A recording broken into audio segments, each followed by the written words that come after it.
ايه حكاية شركات التأمين اللي بتاخد منك مثلا 1000 جنيه بوليس التأمين، اشتراك بوليسة التأمين كل شهر أو كل سنة، في حين إن هي ممكن يجي عندها اتنين تلاتة يعملوا حوادث تغطي الخسائر بتاعتهم ب30 40 50 ألف جنيه. يعني أنت نفسك ممكن تشترك ب1000 جنيه مثلا في السنة، وتيجي تعمل حادثة في شركة التأمين تغطيك ب3 4000 جنيه في السنة. طبعا الأرقام بشكل مبسط عشان نفهم بعض يعني. السلام عليكم ورحمة الله وبركاته. أخباركم إيه يا جماعة؟ الموضوع بتاع شركات التأمين، عشان في ناس مش فاهمة الميكانيزم بتاعه أو هو بيشتغل بيزد على إيه.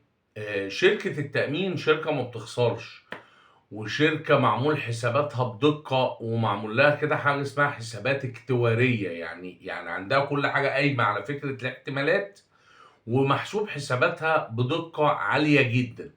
هي بقى بتشتغل ازاي، وازاي ان انا ممكن ابقى بدفع مبلغ بوليصة قليل، واجي اقوم مثلا لو انا مأمن على عربيتي مثلا في المثال هنا، واقوم اروح اعمل حادثة لا قدر الله فتديني مبلغ كبير. طب ما هي كده خسرت؟ لا طبعا هي كده ما بتخسرش.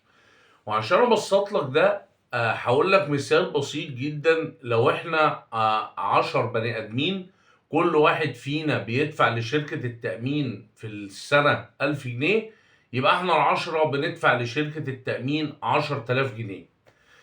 احنا العشرة 10 بني ادمين مختلفين ما يعرفوش بعض، في ظروف مختلفة، راكبين عربيات مختلفة ومن بيئات مختلفة ومحافظات مختلفة.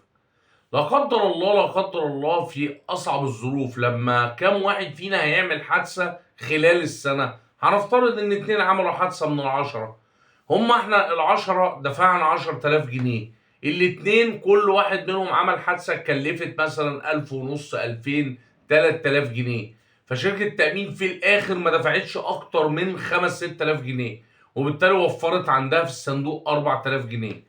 طبعا الأرقام هنا مبسطة جدا عشان التبسيط، يعني عشان أنا أفهمك الفكرة بسهولة. طبعا أنا عايز أقول لك مكاسبهم أضخم من كده بكتير.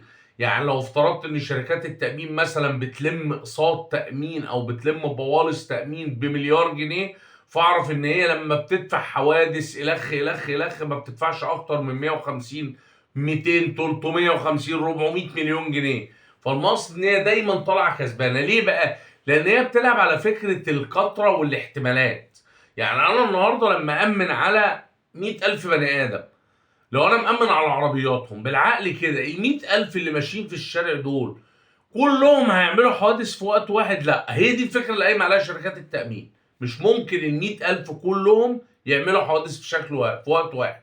فبالتالي الموضوع بالنسبه لها بيكون مربح جدا. جزء كمان ممكن يكون غايب عن حضرتك، مش بس شركات التأمين بتعمل مكاسب من الجاب اللي بين اللي بتلمه من اقساط من الناس واللي بتصرفه تاني للناس. مش بس بتعمل من ده، انما كمان الفلوس اللي بتتوفر عندها اللي هو الجاب ده بتستثمرهم احيانا في صناديق استثمار او في مشاريع اقتصادية او في بنوك الخ الخ. فبتقدر تدخل الفلوس دي في حاجات كتير جدا، تقدر تدر منها ارباح تانية تأمن عمليات التأمين اللي هي ممكن ايه تيجي تلبسها في وقت واحد.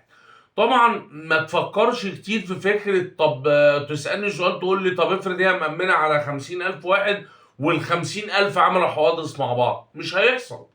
يعني هي حاجة مش هتحصل يعني. ده الكوارث الطبيعية، الزلازل والبراكين لما بتيجي ما بتجيش على العالم كله مرة واحدة، بتيجي على دولة ودولة لا، او بتبقى دولة لصيقة بيها احيانا.